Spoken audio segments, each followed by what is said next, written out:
What's up, Farmer family? How y'all doing today? Today, we're checking out the Adidas Metalbone. This is their paddle that's got spin blade technology. Basically, it's their own texture for spin. It's also got the metal weights down towards the throat that are supposed to help with the swing weight and balancing. We'll get into that further on in the video. But yeah, Adidas essentially has been known as a joke, and people have looked down on them essentially because their paddles haven't been up to par with all the other companies that are releasing paddles right now. We're about to go over if I think like this is up to par compared to the Gen 2 paddles that other companies are producing. But yeah, enough of me talking. Let's get into this. This does not have the pop that the Gearbox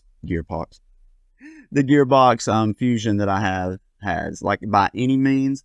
I also feel that the power isn't overwhelming or anything like that. I would say the power is probably middle of the road. But the one thing I don't like about it is when you're swinging and doing your drives, your serves, anything with a big swing, it's very jarring and you can feel it all the way up to your elbow. Like this is probably the most jarring paddle that I've played with so far out of literally every paddle that I've used. But yeah, it's got decent pop. If that's what you're looking for, yeah, it's got good pop. In terms of control, didn't like it at all. I had a hard time with my dinks, my drops, everything.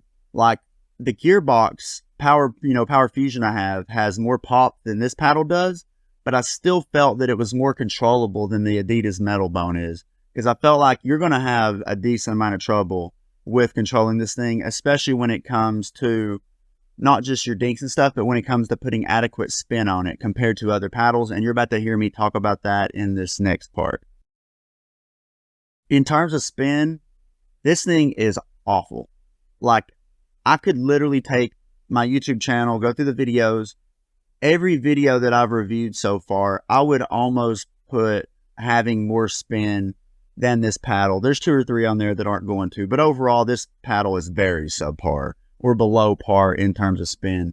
Like, I wouldn't recommend this based off of spin to anyone.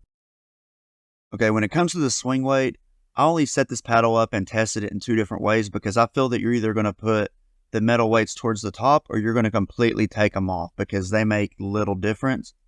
But with the weight at the top, the swing weight is 115, and without the weights, the swing weight is 114. It's like minimal difference. The overall weight of the paddle with the weights on it though is 8.7, but with the weights of the paddle without the weights is 8.3 ounces. The twist weight of it with the weights at the very top is 5.65. And with no weights, it's 5.45. You are not going to notice a difference regardless if the weights are on there or the weights are off. Honestly, it'd be better off if you're going to, just take them off and put tungsten tape or lead tape and cover it with electric tape because, to be honest, this is a little bit of a gimmick because it doesn't do much at all when you're, playing with it. And the overall sweet spot isn't good either. Most paddles without edges have, very subpar sweet spots. So you have to hit them, really close to the middle. And with the weighting system where it's at, it's not helping any. All right, when it comes to value for your money, at this point, you already know based off of how this review's been going, how I feel about this paddle. I don't think it's worth the $250 plus asking price. I don't think it's worth $150 for the asking price. The only reason I would feel it would be selling for $100 to $150 would be because of the new weight system that they have. And I'm hoping they change it going forward and make it progress farther up the sides, because then their paddles might be a little bit worth more.